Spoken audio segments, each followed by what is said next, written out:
Assalamualaikum warahmatullahi wabarakatuh.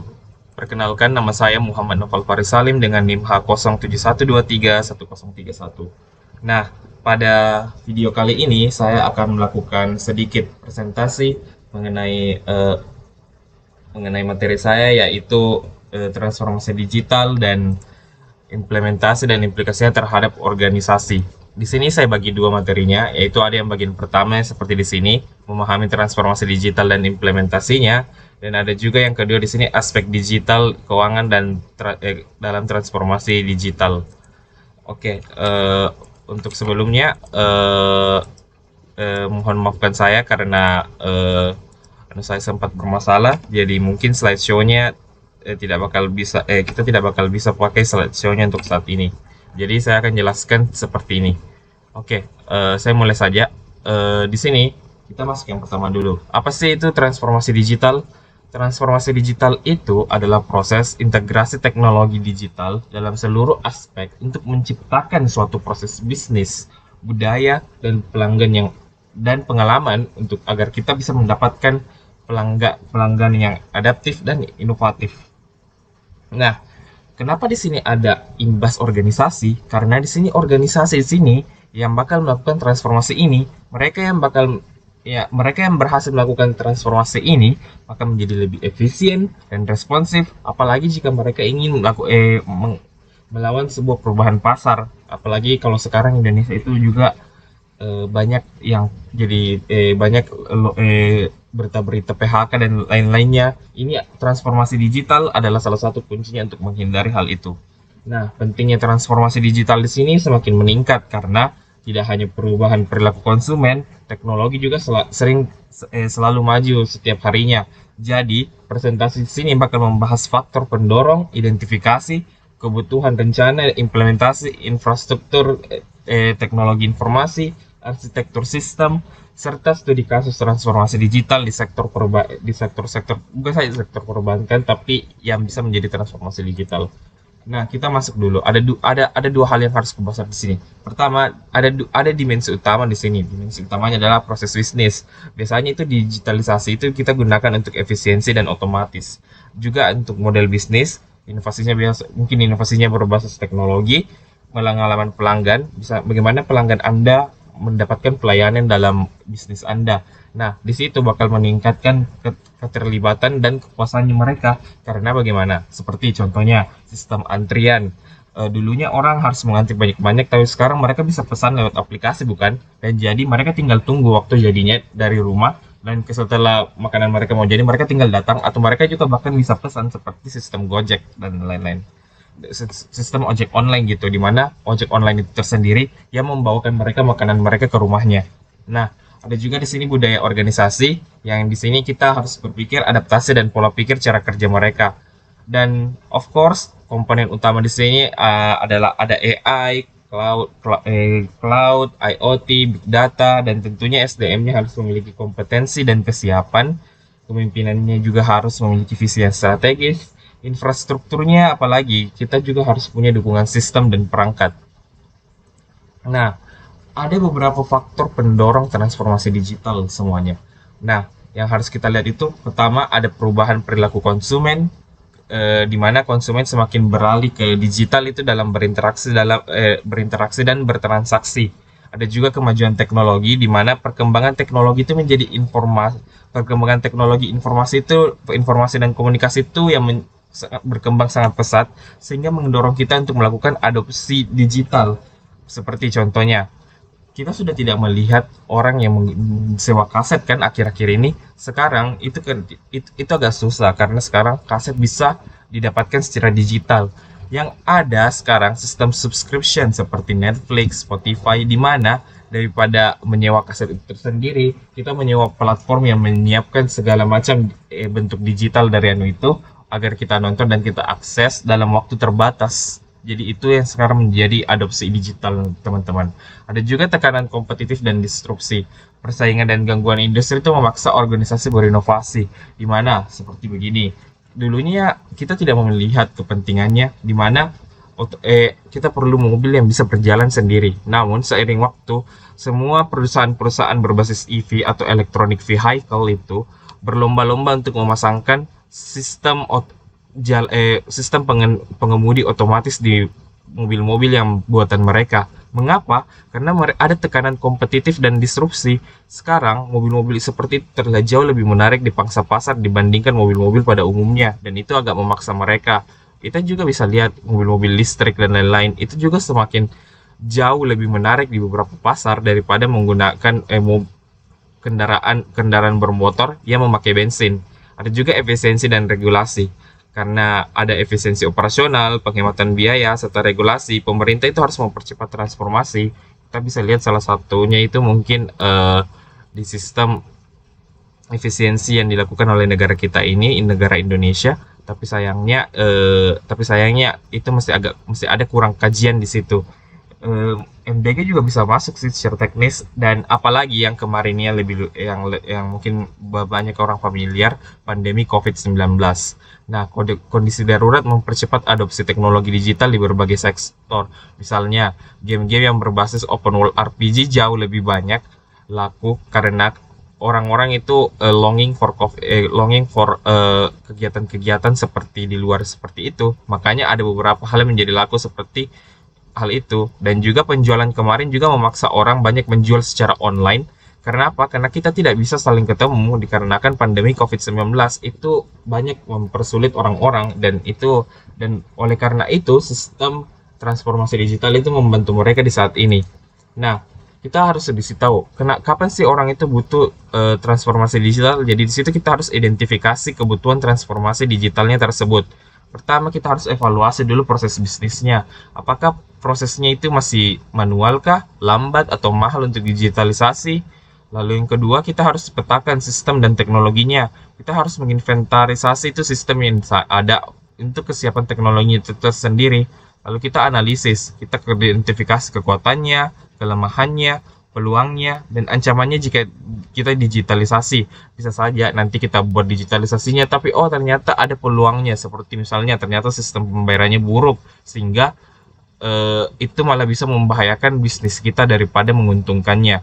Kita harus pikir keterlibatan stakeholder, karena kita punya stakeholder, bukan kita harus memahami ekspektasi kebutuhannya, seperti apakah penggunanya itu bakal konsumer kah, atau kita sebagai produsen, agar hasilnya kita bisa jadi optimal. Nah, kita lanjut. Kita ada rencana dan implementasi transformasi digital. Pertama itu visi dan strategi digitalnya. Kita harus pastikan kita itu membentuk arah dan tujuan transformasi yang jelas dan terukur. Dan kedua, kita juga harus menjadi manajemen perubahannya. Kita harus menyiapkan organisasi yang siap menghadapi resistensi dan perubahan budaya itu tersendiri. Nah, ketiga itu roadmap digitalnya. Kita harus menetapkan targetnya, tentunya jangka pendek, baik itu menengah dan panjang secara bertahap, karena nanti yang jadinya itu keteteran dan kita tidak siap kalau kita tidak membuat roadmapnya terlebih dahulu. Keempat, kita harus siapkan penerapan teknologinya, karena implementasi teknologi itu dimulai dari area prioritas untuk hasil yang maksimal. Kelima, kita harus lihat pengukuran dan evaluasinya, karena kita harus memantau efektivitasnya, karena harus ada penyesuaian strategi secara berkelanjutan di sini. Nah, selanjutnya kita harus membuat perencanaan infrastruktur TI-nya untuk melakukan transformasi digitalnya. Tentunya ada beberapa hal yang bisa disiapkan, seperti contohnya apakah itu cloud computing untuk kita memberikan skalabilitas dan fleksibilitas ke dalam penggunaannya kah. Kita juga harus ingat sistem keamanan cybernya, karena tentunya ada di sana banyak data, baik itu data publik dan data privasi, dari ancaman-ancaman digital atau orang-orang yang ingin menggunakannya bukan dengan hal yang baik. Ketiga, tentunya integrasi sistemnya. Kita itu harus mendukung interoperabilitas aplikasi dan layanan digital. Dan yang terakhir itu ketersediaan jaringan. Apakah ada jaringan di tempat yang kita mau incar? Kita harus menjamin konektivitas dan perangkat itu yang andal untuk operasionalnya. Nah, oleh karena itu perencanaan arsitektur itu arsitektur dan fungsinya itu sangat simpel sih semuanya. Nah, kenapa saya bilang sangat simpel? Karena di sini ada komponennya. Misalnya kita lihat, kita itu cuma perlu membuat hal yang mencakup aplikasi, data, dan teknologi yang bisa diintegrasikan. Dan fokus utamanya itu cuma interoperabilitas, skalabilitas, keamanan dan sistem, apalagi dasar pengembangannya kita itu harus siapkan fondasi bagi sistem layanan digital baru yang inovatif dan bagaimana. Nah, lihat kita bisa lihat di studi kasusnya. Coba kita lihat di aspek utama di sektor perbankan. Mereka itu punya digitalisasi layanan seperti mobile dan internet banking. Seperti kalau BRI ada My BRI, kalau Mandiri ada apa sih lagi aplikasi mobile banking Bank Mandiri? Coba dulu mobile banking Bank Mandiri, Livin by Mandiri. Lalu nah semua sistem itu pastinya punya kayak semacam cloud computing dan API banking untuk terintegrasi dengan fintech.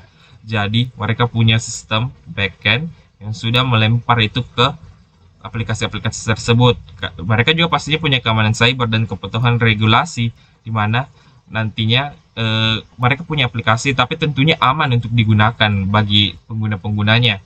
Arsitekturnya juga harus dilihat apakah itu berbasis layanannya itu kompatibel dengan blockchain atau open banking yang ada. Nah, contohnya kita bisa lihat di Digital Bank DBS Singapura. Mereka membangun digital core arsitektur yang memiliki fleksibilitas dan integrasi, dan mereka itu bank as a technology company. Mereka itu adopsi prinsip ini sejak 2014 untuk inovasi berkelanjutan. Apalagi mereka ini fokus inovasi karena mereka itu selalu meningkatkan pengalaman pelanggan dengan budaya agile. Kalau kalian tidak tahu agile itu apa, agile itu adalah salah satu dari sistem pengembangannya teman-teman, dimana mereka kalau mesti ada mereka secara konstan selalu mengembangkan aplikasi mereka, bahkan baik itu jika ada masukan atau ada pemikiran lain dari mereka seperti itu. Nah, coba ada juga contoh lain seperti ini, Cetak Biru Transformasi Digital Perbankan oleh OJK Indonesia. Mereka itu menguatkan struktur mereka melalui digitalisasi, dan mereka kembangkan infrastruktur digital dan data nasional. Mereka juga menguatkan regulasi dan pengawasan digital berbasis prinsip. Ya, tujuannya itu untuk konsolidasi dan investasi sektor di perbankan Indonesia. Oke, itu saja dulu untuk bagian memahami transformasi digital dan implementasinya. Kita lanjut ke aspek organisasi di dalam sini. Nah, transformasi digital seperti yang saya bilang itu hampir memegangi seluruh aspek organisasi. Sepertinya kita memiliki organisasi, pastinya ada struktur sumber daya manusia, kita juga pasti memiliki keuangan. Itu kan UKM seperti yang kita punya misalnya, dan juga pasti ada dampak sosial. Jika kita paham semua aspek-aspek ini, kita itu secara menyeluruh menjadi kunci untuk keberhasilan implementasi digital dalam organisasi. Nah, pada bagian ini saya akan membahas perubahan struktur organisasi, manajemen SDM digital, dan strategi keuangan risiko keuangan digital, dan dampak sosial dan etikanya jika terjadi. Nah, mari kita lanjut. Nah, coba manajemen SDM-nya. SDM itu menjadi penggerak utama di sini teman-teman, untuk yang fokus pada pengembangan digital talent. Di sini ada beberapa seperti literasi digital, analisis data, pemikiran kritis dan adaptabilitas. Ada juga perubahan HR atau human resource. Nah, human resource ini berperan sebagai fasilitator perubahan budaya dan transformasi internal melalui program reskilling dan upskilling. Jadi mereka bisa punya karyawan lama, karyawan baru yang tetap jika ada butuh skill baru, mereka bantu untuk training. Jika skillnya mungkin sudah lawas untuk mengadaptasi dengan perubahan, kita upskilling lagi seperti itu. Nah, ada juga strategi keuangan dalam transformasi digital. Contohnya bisa dilihat di gambar ini ya, guys. Bagaimana sih mereka strategi keuangannya kalau dari transformasi kalau dalam sistem informasi atau teknologi departemennya, kita bisa lihat di gambar yang seperti saya lampirkan ini. Nah, kita itu harus pikirkan alokasi anggarannya. Kita itu digitalisasi itu memerlukan alokasi anggaran yang strategis dan fleksibel untuk investasinya. Kita harus lihat investasi utamanya. Kita itu infrastrukturnya itu teknologi seperti apa, cloud kah, IoT kah, atau AI. Dan sistem keamanan cybernya bagaimana? Apakah bisa dipercaya? Lalu model pembiayaannya bagaimana? Apakah kita pakai kemitraan kah, outsourcing, atau pendekatan? Kita itu pay as you go. Jadi kita itu ukur kita itu harus ukur semua itu mencakup itu efisiensi dan inovasinya. Kenapa? Karena kita di sini harus lihat ada resiko pengendalian keuangan digital.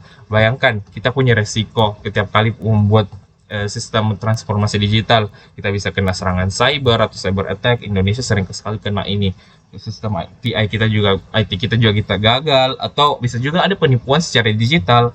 Nah, itu kenapa kita harus punya sebuah pengendalian internal. Kita harus audit semua berbasis data, kita harus lakukan pemantauan real time, kita juga harus otomatisasi pelaporan keuangan karena itu ada standar akuntansi di sini. Jadi kita itu harus sesuaikan aktivitas digital seperti aset digital dan kontrak itu berbasis AI. Kenapa? Nah, karena itu ada dampaknya. Nah, pertama kita lihat dari dampak sosialnya. Nah, dampak positifnya itu dengan semua hal-hal itu akses informasi kita lebih luas. Pelayanan publik kita juga tentu lebih cepat dan efisien, apalagi pemberdayaan ekonomi seperti UMKM dan freelancer itu jauh-jauh lebih lancar. Tapi negatifnya, ada kesenjangan digital dalam akses dan keterampilan. Masih ada orang miskin di luar sana juga yang tidak mungkin bisa pakai transformasi digital itu, atau orang yang juga agak masih kolot dalam penggunaan teknologi.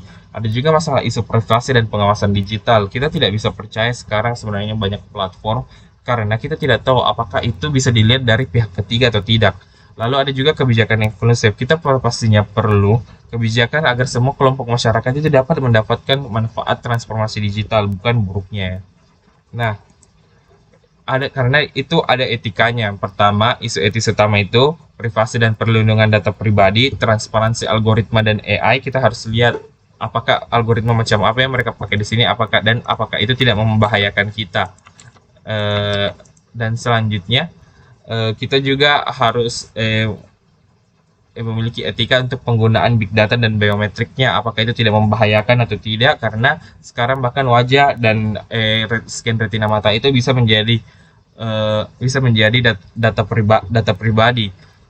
Kita di sini juga ada peran perusahaan untuk menyusun kode etik digitalnya dan memastikan teknologi tidak merugikan kelompok rentan dan menjaga keberlanjutan dan tanggung jawab sosialnya ya teman-teman. Dan juga CSR digital yang menjadi tren baru dalam menjawab tanggung jawab era transformasi digital. Ada beberapa studi kasus yang bisa dilihat di sini, seperti General Electric, industri berat. Nah, seperti pengembangan platform IoT itu, pemantauan mesin secara real time itu sekarang semakin ada. Naik juga di sini seperti retail dan gaya hidup, e-commerce, aplikasi kebugaran itu sekarang sudah banyak, Domino Pizza, makanan saji dan lain-lain. Nah, itu kita juga harus pelajaran dari studi kasus dan implikasinya. Seperti ada pemimpin seperti Jeff Immelt yang melihat teknologi sebagai katalis perubahan model bisnis dengan visi jangka panjang. Kita juga bisa jadi fokus pelanggan, inovasi kita berpusat dengan pelanggan dan personalisasi ekosistem digital dan terintegrasi.